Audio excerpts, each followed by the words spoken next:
মধু প্রকৃতির এক অনন্য উপহার। মধু প্রাচীনকাল থেকে মানবজাতির খাদ্য, চিকিৎসা এবং রূপচর্চায় গুরুত্বপূর্ণ ভূমিকা পালন করে আসছে। আজকের দিনে মধু শুধুমাত্র একটি খাবার নয়, বরং এটি প্রাকৃতিক ওষুধ হিসেবে ব্যবহার করা হয় নানান শারীরিক অসুস্থতায়। বাজারে এখন নানান রকম মধু পাওয়া যায়, এর মধ্যে কিছু খাঁটি, কিছু ভেজাল। অনেক সময় প্যাকেজিং আর বিজ্ঞাপনের চকচকে আবরণে বিভ্রান্ত হয়ে আমরা বুঝতেই পারি না কোনটি আসল মধু আর কোনটি ভেজাল মধু। তাই খাঁটি মধু চিনে নেওয়া আজকাল একটি বড় চ্যালেঞ্জ হয়ে দাঁড়িয়েছে।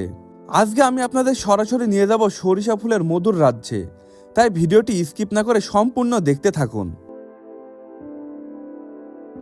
আজকে আমি এসেছি মেহেরপুর জেলার গাংনী উপজেলার জোড়পুকুর ও তেরাইল ডিগ্রি কলেজের মাঠে, যেখানে বিশাল সরিষা ক্ষেত থেকে মধু আহরণ করছে মৌমাছিরা, আর সেই মৌমাছি থেকে মধু সংগ্রহের জন্য বসে আছে মোয়ালরা। শত শত মৌমাছির বক্স নিয়ে এখানে মধু সংগ্রহ করছে মোয়ালরা। যে সকল মানুষ খাঁটি অরিজিনাল মধু খেতে চায় তারা সকলে এখান থেকে মধু কিনে নিয়ে যায়, কারণ এখানে খাঁটি মধু চোখের সামনে চাক ভেঙে আপনার জন্য প্রস্তুত করে দেবে মোয়ালরা। চোখের সামনে এমন দৃশ্য দেখতে পাওয়ার অভিজ্ঞতা অন্যরকম। সাধারণত বিকালের আশেপাশে অনেক দূর দূরান্ত থেকে মানুষ এখানে মধু কিনতে আসে। বাজারে মূলত দুই ধরনের মধু পাওয়া যায়। এক প্রাকৃতিক মধু, যা সরাসরি প্রকৃতি থেকে মৌমাছি সংগ্রহ করে, কোনো প্রক্রিয়াজাতকরণ ছাড়াই সংগ্রহ করা হয় এই মধু। এবং পাওয়া যায় চাষের মধু। আজকাল অনেকেই মধু চাষ করে থাকে, যেমন সরিষা ফুলের ক্ষেতে আশেপাশে অনেক বাক্স স্থাপন করতে দেখা যায় মোয়ালদের।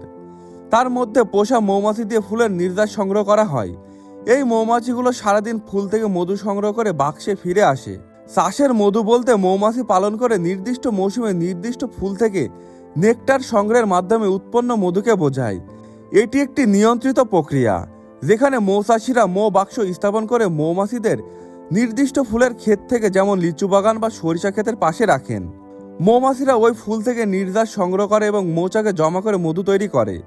এই ধরনের চাষাবাদ পদ্ধতিতে মৌমাছিরা স্বাস্থ্য, খাবার এবং পরিবেশের পরিচর্যা গুরুত্বপূর্ণ ভূমিকা রাখে।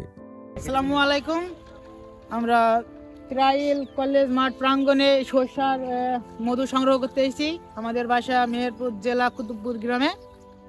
আমরা এই যে খামারে এসেছি, তো প্রচুর পরিমাণ খাঁটি মধু এখান থেকে উৎপাদন করছি। আপনাদের যাদের মধুর দরকার, তেরাইল কলেজ মাঠ প্রাঙ্গণে চলে আসবেন।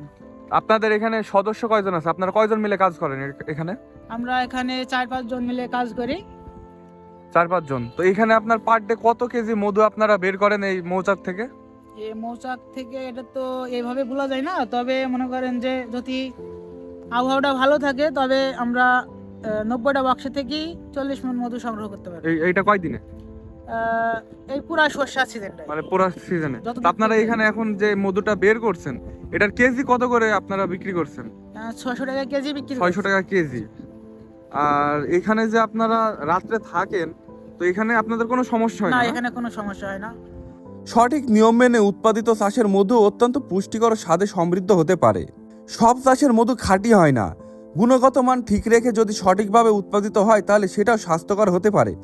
তবে এক্ষেত্রে খাঁটি চাষের মধু চেনাও জরুরি। মধু একটি প্রাকৃতিক ও পুষ্টিকর খাবার, যা রোগ প্রতিরোধ ক্ষমতা বাড়ায়, কাশি ও গলার ব্যথা কমায়, হজম শক্তি উন্নতি করে, হৃদরোগের ঝুঁকি কমায় এবং শারীরিক দুর্বলতা দূর করে। এতে রয়েছে অ্যান্টিঅক্সিডেন্ট ও অ্যান্টিব্যাকটেরিয়াল গুণ, যা শরীরকে সংক্রমণ থেকে রক্ষা করে। এছাড়া ক্ষত নিরাময়ে মধু কার্যকর এবং এটি মুখের দুর্গন্ধ দূর করতে সাহায্য করে। মধুতে গ্লুকোজ, ফ্রুক্টোজ, অ্যামাইনো অ্যাসিড, খনিজ লবণ ও এনজাইম থাকে। এতে কোনো চর্বি বা প্রোটিন নেই, তবে প্রয়োজনীয় ক্যালোরি সরবরাহ করে মধু। এক্ষেত্রে দিন দিন খুবই জনপ্রিয় হয়ে উঠছে মধু।